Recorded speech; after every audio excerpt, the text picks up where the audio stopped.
मेरा नाम सायरा है और मेरी उम्र 22 साल है। मैं सांवली रंगत की एक नौउम्र और निहायत पुरकशिश लड़की थी।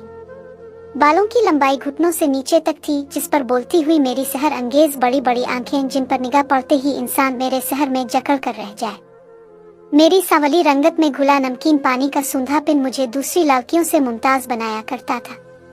मेरी आदत थी कि मैं रोजाना शाम के वक्त नहाया करती और मगरिब के वक्त छत पर चली जाती। मुझे अपने बाल खिले रखने का इस हद तक शौक था कि मैंने कभी भी बाल नहीं बांधे थे। अम्मा बहुत कोशिश करती कि मैं बाल बांधा करूं, लेकिन मैं हमेशा ही हंस कर लाड से टाल दिया करती। वक्त वैसे भी जल्द गुजरता है, लेकिन खूबसूरत लड़की हो तो फिर वक्त शायद ज्यादा तेजी से गुजरता है। मैं भी बहुत जल्द इस उम्र की हो गई कि मेरी शादी की बातें होने लगी। फिर एक दिन मेरी शादी तय हो गई। जब से मेरी शादी तय हुई तो मुझ पे निखार दिन बदन बढ़ता ही जा रहा था और आखिर शादी का दिन आ ही गया। शादी की गहमा गहमी शुरू हो गई, शादी भी शुरू हो गई, लेकिन मेरी शाम को छत पे जाने की रूटीन वही रही। मायूं की रात मुझे उबटन लगा दिया गया और सारा दिन मुझे छत पर जाने का मौका ना मिल सका था, जिसकी वजह से मेरी तबीयत में बहुत बेचैनी थी। मुझे ऐसा महसूस हो रहा था जैसे कहीं दूर से कोई धीरे धीरे से मुझे पुकार रहा है। पुकारने वाले की आवाज जैसे किसी गहरे कुनवन से आ रही थी, जिसमें कुछ ऐसी तलब थी कि सुनकर मेरी तबीयत उदास और बोझल होने लगी। फिर मैं खुद बखुद ही सीढ़ियों की तरफ चल पड़ी। घर चूंकि मेहमानों से भरा पड़ा था कि इसलिए किसी ने मेरी गैर हाजिरी महसूस न की। सर्दियों की ठिठुरती हुई सर्द तरीन रात थी। मेहमानों के लिए बिस्तर लगाने का वक्त आया तो मेरी छोटी बहनें छत पर मौजूद स्टोर से बिस्तर निकालने गई तो इनकी चीखों से पूरा घर गूंज उठा। मैं छत पर बेहोश पड़ी थी। शादी में आए हुए सभी मेहमान परेशान हो गए और ज्यादा परेशानी इससे बढ़ गई कि मेरे हाथ पांव मुड़ गए थे। मेरी माँ ने आयतल कुर्सी का वर्द शुरू कर दिया। आहिस्ता आहिस्ता मुझको होश आने लगा। अल्लाह के कलाम की बरकत से मेरी तबीयत संभलती चली गई और कुछ ही देर में मैं गहरी नींद सो गई। घर में इस सूरत-ए-हाल पर शदीद खौफ का आलम था। सबके चेहरों पर बेपनाह तशवीश थी, मगर किसी को कुछ समझ नहीं आ रहा था। डॉक्टर के चेकअप ने मुझे मुकम्मल सेहतमंद करार दिया। शादी के बाद रुखसत हैकर में एक दूसरे शहर आ गई, जहां मेरा घर शहर से कुछ दूर एक गैर आबाद इलाके में था, जहां बहुत ही कम घर बने हुए थे और वो भी एक दूसरे से काफी फासले पे। ये 2 मंजिला घर देखने में बहुत पुराना था। इसकी तामीर में गुजरे वक्तों की अजमत के निशानात छुपे थे। निशानात भले ही मखदूश थे, लेकिन अजमत रफ्ता की गवाही दे रहे थे। इसका मरकजी दाखिली दरवाजा इंसानी हाथ की महारत का मुंह बोलता सबूत था। दाखिली दरवाजे से मुत्तसिल सीढ़ियां, इससे आगे वसी बैठक, जहां से चंद कदम के फासले पे वसी दालान और उसके दूसरी तरफ रिहायशी कमरों की कतार। दूसरी मंजिल भी इसी तरतीब से बनी थी। छत पर सबसे अलग थलग एक वाशरूम था, जो किसी के इस्तेमाल में न होने की वजह से अरसा दराज से बंद पड़ा था। इस जगह टोटल 4 घर थे और सामने एक खुला मैदान और कोई 600 कदम दौर एक कब्रिस्तान था, जिसमें बमुश्किल 12-15 कब्रें होंगी। इस कब्रिस्तान से मुत्तसिल एक 4 दीवारी भी थी। वो भी एक कब्रिस्तान था जो गैर मजहब ईसाइयों का था। इसके अलावा जो आबादी थी वो भी मुख्तसर थी, लेकिन यहाँ से कम अज कम आधा किलोमीटर दूर थी। मेरा कमरा ऊपर वाली मंजिल पे था। घर की दाईं समत वाली दीवार के बाहर जो दरख्त था वो ऊपर आते हुए मेरे कमरे की खिड़की के बिल्कुल सामने नजर आता था। दरख्त इससे भी बुलंद था, जो खिड़की से ऊपर जाते हुए छत तक पहुँच जाता था। शादी से पहले मेरे साथ एक मसला था कि कभी कभार में सोते हुए मैं हड़बड़ा कर उठ बैठती और चीखें मारना शुरू कर देती। ये सिलसिला शादी के बाद भी जारी रहा, लेकिन ससुराल वालों ने भी मेरे इस मसले को ज्यादा अहमियत न दी कि अक्सर लोग सोते में डर जाते हैं। लेकिन एक दफा ये मामला संजीदगी इख्तियार कर गया। जब इसी तरह मैं चीखें मारती हुई जागी तो मेरा शौहर भी चीख मार कर बैठ गया। सभी घर वाले भागते हुए हमारे कमरे में आ गए। मेरी तो समझ आ गई, लेकिन मेरे शौहर ने क्यों चीख मारी इस बारे सब फिक्रमंद थे। मेरा शौहर कमर पे हाथ रखे बैठा था। वो कमर पे हाथ रखे बेड पे झक कर बैठा था। उसके चेहरे पे तकलीफ के आसार नजर आ रहे थे। इसकी कमीज उठाकर जब कमर देखी गई तो इस पर बहुत बड़े साइज की उंगलियों के नीले रंग के निशानात थे। नीले रंग के इसलिए कि जब बहुत जोर से थप्पड़ मारा जाए तो इस जगह पे खून जम जाता है। किसी की समझ में कुछ भी नहीं आ रहा था। इस पर असरार वाक़े से तमाम लोग सहम गए। मेरा शौहर सलीम बहुत फिक्रमंद था। मेरी जो हालत थी वो तो अलग बात थी, लेकिन जब मेरे शौहर की कमर पे थप्पड़ का निशान पड़ा तो वो मखमसे में पड़ गया। वो हकीकत पसंद इंसान था। इसके ज़हन में 2 बातें थीं, एक ये कि वाकई किसी और मखलूक ने ऐसा किया है, और दूसरा ये कि मैंने सोते में नफसियाती दबाव की वजह से इसकी कमर पे थप्पड़ मार दिया। सलीम ने फैसला किया कि छुट्टियां खत्म होने वाली हैं, जिसके बाद इसे वापस दुबई चले जाना है। तो बेहतर रहेगा कि वो मुझको लेकर हनीमून के लिए निकल जाए। इसने 2 मकामात का फैसला किया, पहले लाहौर, फिर वहां से मरी से सीधा वापस लाहौर में अजीजों के यहाँ ठहरना था और मरी में होटल में क़याम करना था हमको। लाहौर में हम बहुत जगहों पे घूमे। मुझको सबसे ज्यादा शाही कला और बादशाही मस्जिद पसंद आए। मुझे इन तारीखी इमारत में से तारीख झांकती नजर आ रही थी। मेरी तारीखी इमारत से दिलचस्पी को देखते हुए सलीम के रिश्तेदारों ने फैसला किया कि मुझको 2 और तारीखी मकामात भी देखा दिए जाएं, जिनमें एक शालामार बाग और दूसरा मकबरा जहांगीर। सलीम की कजिन ने कहा कि पहले शालामार बाग चलते हैं, फिर वहां से मकबरा जहांगीर चले जाएंगे और फिर वहां से वापसी पे रंग रोड से सीधे घर चले जाएंगे, जो हमारे लिए बेहतर रहेगा। हम शाही कला से निकलकर रेलवे स्टेशन की तरफ चल पड़े। 2 मोरिया पिल से हम रेलवे पिल के नीचे से होते हुए पीछे बागबानपुरा वाली रोड पे निकल आए। इस रोड पे चलते हुए इंजीनियरिंग यूनिवर्सिटी के सामने से गुजरते हुए हम शालामार बाग पहुंच गए। वहां पे आधा घंटा रुकने के बाद वापसी इसी रास्ते से होते हुए हम मीनार पाकिस्तान के दाईं तरफ से गुजरते हुए ट्रैफिक के हुजूम के साथ साथ रावी के पिल को पार करके शाहदरा के मकाम पे जा निकले। शाहदरा पहुंचने पे हम दाईं तरफ मुड़कर शाहदरा की आबादी की तरफ मुड़ गए। वहां से जीटी रोड सीधा रावलपिंडी की तरफ जा रहा था और बाईं तरफ मुड़े तो शेखुपुरा और फैसलाबाद की तरफ रोड जा रही थी।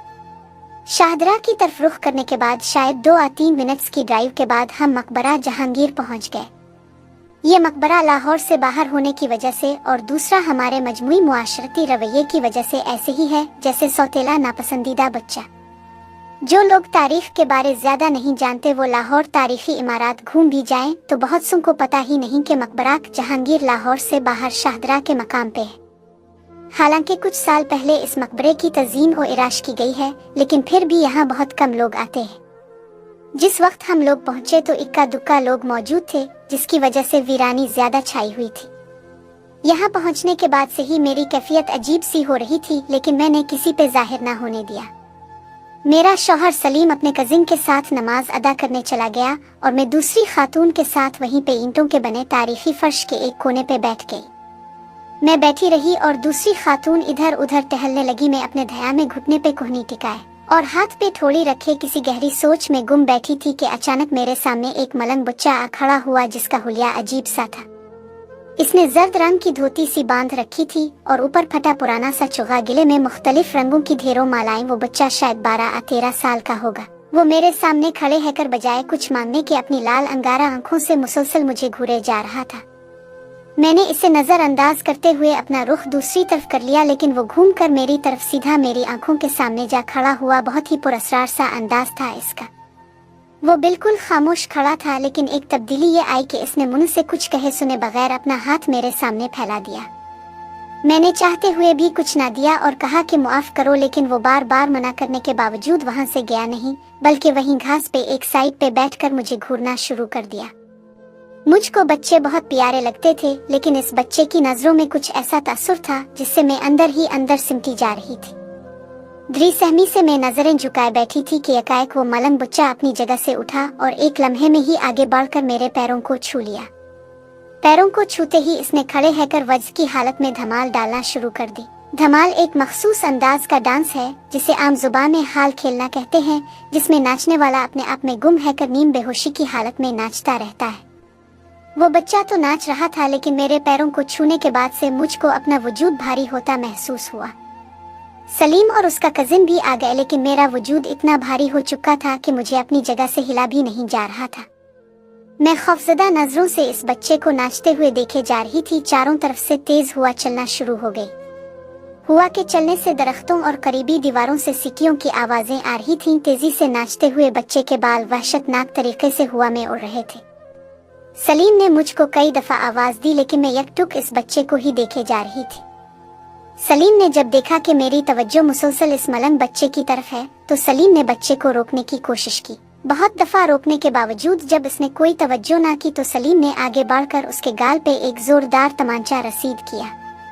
तमांचा मारते ही वो बच्चा भागकर करीबी अमरे के पीछे गुम हो गया। इसका नाच रुकते ही हुआ भी थम गई। फिजा में सीटियों का शोर भी खत्म हो गया।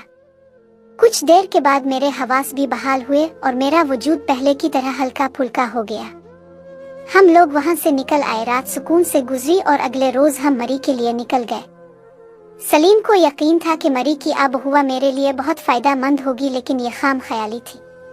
मरी में मेरा एक एक लम्हा मुश्किल हो गया। मैं जिस पहाड़ की तरफ देखती मुझे लगता कि बुलंदियों से बहुत से लोग दौड़ते हुए नीचे उतर रहे हैं, और जिस दरख्त को देखती तो उसके पत्तों में से अपनी तरफ देखती हुई आंखें नजर आती। सलीम ने ये सूरत-ए-हाल देखते हुए अपना हनीमून अधूरा छोड़ा और मुझको लेकर वापस घर पहुंच गया। घर पहुंचने के बाद वैसे तो सब कुछ ठीक था, लेकिन मैं बिल्कुल ही खामोश हो गई थी। मैं जरूरत के वक्त भी जुबान से कुछ कहने के बजाय इशारा कर देती, बहुत ही कम अल्फाज अदा करती थी। चेहरे के तासुरात और जिस्मानी हरकत भी अंदरूनी कैफियत की अक्कासी करते हैं, लेकिन सबसे बड़ी पहचान अल्फाज से होती है। मेरे अल्फाज इतने कम हो गए थे कि मेरी अंदरूनी कैफियत का अंदाजा करना बहुत मुश्किल हो गया था। मैं बिल्कुल खामोश बैठी रहती और फिजा में घूरती रहती। किसी वक्त अचानक ही चौंक जाती और एक झुरझुरी लेकर अपनी जगह से उठकर दूसरी जगह पे जा बैठती। एक हफ्ता इसी तरह गुजर गया। किसी वक्त हम जिस कैफियत को परेशान कुन समझते हैं, वो ज्यादा परेशान कुन कैफियत आ जाने से बहुत बेहतर महसूस होना शुरू हो जाती है। मेरी जो खामोशी और पुरअसरार अंदाज खटकता था, सबको उनके लिए नई मुसीबत पैदा हो गई। अब ये हुआ कि मैं बैठे बैठे अचानक चीखना शुरू कर देती। सब ही भागकर मुझको संभालने में लग जाते।